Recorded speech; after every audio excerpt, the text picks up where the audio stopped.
दोस्तों ये हैरान कर देने वाला है कि महाराष्ट्र में जब विधानसभा चुनाव हुए तो सब कुछ ठीक था। महाराष्ट्र विधानसभा चुनाव के नतीजे आने तक भी सब कुछ ठीक था। उसके बाद सरकार बनने के 2-3 महीने तक भी सब कुछ ठीक था, मगर उसके बाद से जो स्थिति महाराष्ट्र सरकार में नजर आ रही है, खासकर महायुति गठबंधन में नजर आ रही है, उसके बाद अंदाजा लगाया जाना ये शुरू हो गया था कि जो आगामी स्थानीय निकाय चुनाव है यानी बीएमसी चुनाव जो है, जब वो होंगे तो बहुत ही भिड़ंत, बड़ी वाली भिड़ंत जो है अंदर खाने हो सकती है। इस बात की पूरी संभावना जताई जा रही थी, मगर अब संभावना की जरूरत नहीं है, क्योंकि इस बात की पुष्टि अपने बयान के जरिए खुद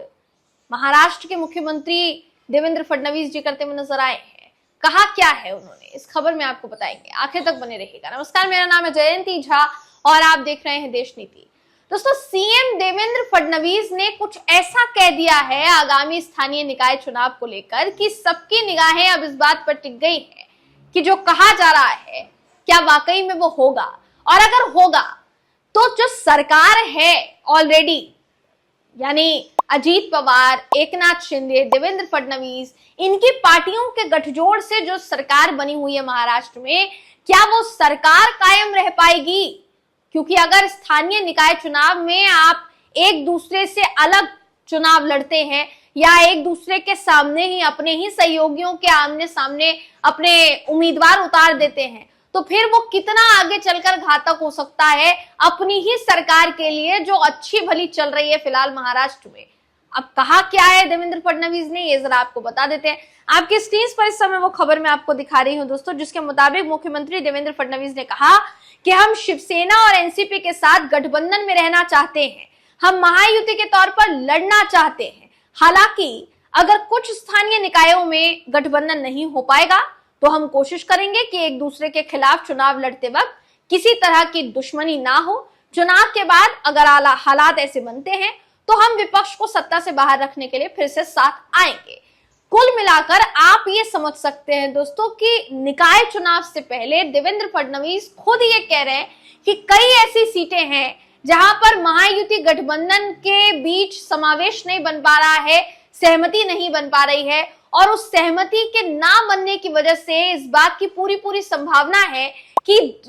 3 सहयोगी यानी एकनाथ शिंदे की शिवसेना, अजीत पवार की एनसीपी और बीजेपी, तीनों पार्टियां अलग अलग चुनाव न सिर्फ लड़ने वाली हैं बल्कि एक दूसरे के खिलाफ भी उम्मीदवार उतार सकती हैं।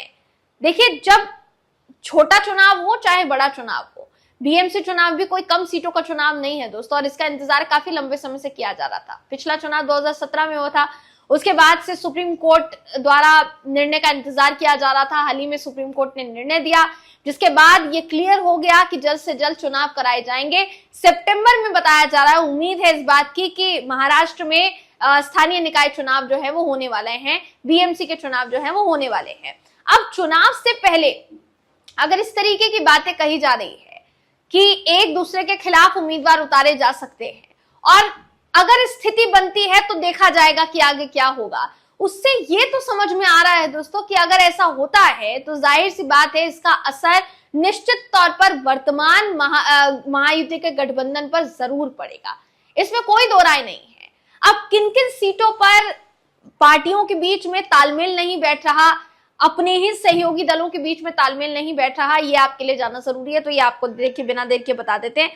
अगर उन सीटों की बात की जाए दोस्तों, तो शुरुआती फीडबैक ये मिला है कि चाहे मुंबई हो, चाहे पुणे हो, चाहे नागपुर हो, पिंपरी चिंचवाड़ हो, कल्याण, डोंबिवली, नासिक, छत्रपति संभाजीनगर, सोलापुर, मीरा भाईंदर, अमरावती, अकोला, पनवेल, सांगली, उल्लासनगर, जलगांव और धुले, इन तमाम सीटों पर या तमाम रीजन जिसको आप बोलेंगे, उसमें अगर आप देखेंगे तो पार्टी अकेले चुनाव लड़ने के लिए पूरी तरीके से तैयार है। किस पार्टी की बात कर रहे हैं यहाँ पर? खासकर भाजपा की बात कर रहे हैं दोस्तों, क्योंकि भारतीय जनता पार्टी के अंदर खाने जिस तरीके की गुटबाजी है, उस गुटबाजी के चलते ये कई सीटें हैं जहां पर निकाय चुनाव अलग अलग लड़ने की बात जो है वो सामने आ रही है। और इसमें कोई दो राय नहीं है, इसमें कोई शक नहीं है कि जब छोटा चुनाव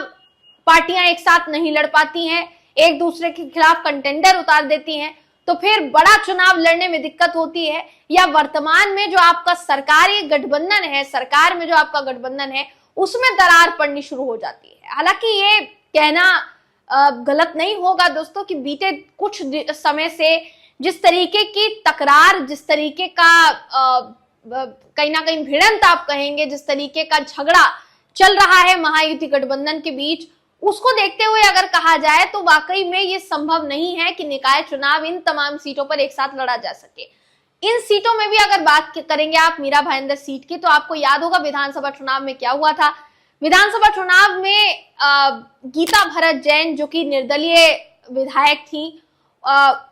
उससे पहले उन्होंने भारतीय जनता पार्टी से टिकट मांगा, मगर भारतीय जनता पार्टी के पूर्व विधायक नरेंद्र मेहता को टिकट दे दिया गया और गीता जैन जो है बेशक निर्दलीय चुनाव लड़ी, लेकिन वो चुनाव हार गई। भारतीय जनता पार्टी के अंदर खाने इस बात को लेकर बहुत जोरों शोरों से चर्चा थी कि गीता जैन को टिकट नहीं मिलना चाहिए, क्योंकि गीता जैन से जो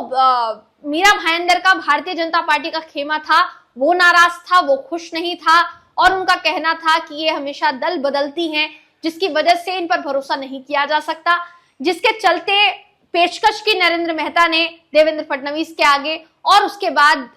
नरेंद्र मेहता को टिकट दे दिया गया। नरेंद्र मेहता भारी मतों से मीरा भाईंदर सीट पर जीत दर्ज करते हुए नजर आए।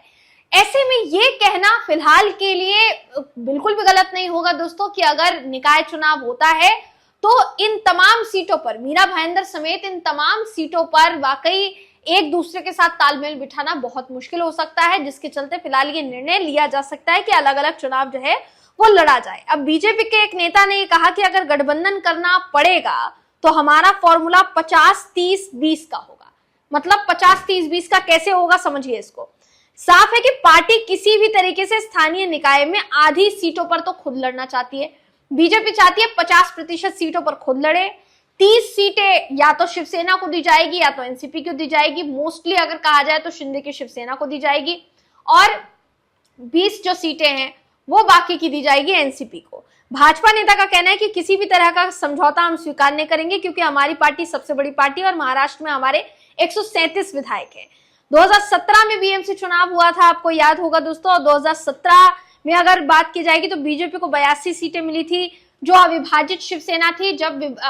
शिवसेना टूटी नहीं थी तो शिवसेना के पास कम से कम 84 सीटें थी। दोनों ही पार्टियों ने अलग अलग चुनाव लड़ा था, लेकिन जब शिवसेना टूट चुकी है तो बीजेपी को उम्मीद है कि अगर वो अकेले चुनाव लड़ती है तो उसको अच्छा खासा रिजल्ट निकलकर सामने आएगा, इन कंपैरिजन टू अगर वो शिवसेना शिंदे के साथ या एनसीपी के अजीत पवार के साथ मिलकर लड़ती है। तो बीजेपी के सूत्रों का यह भी कहना है कि महाराष्ट्र में मौजूदा वक्त में विपक्ष एकजुट और मजबूत नहीं है।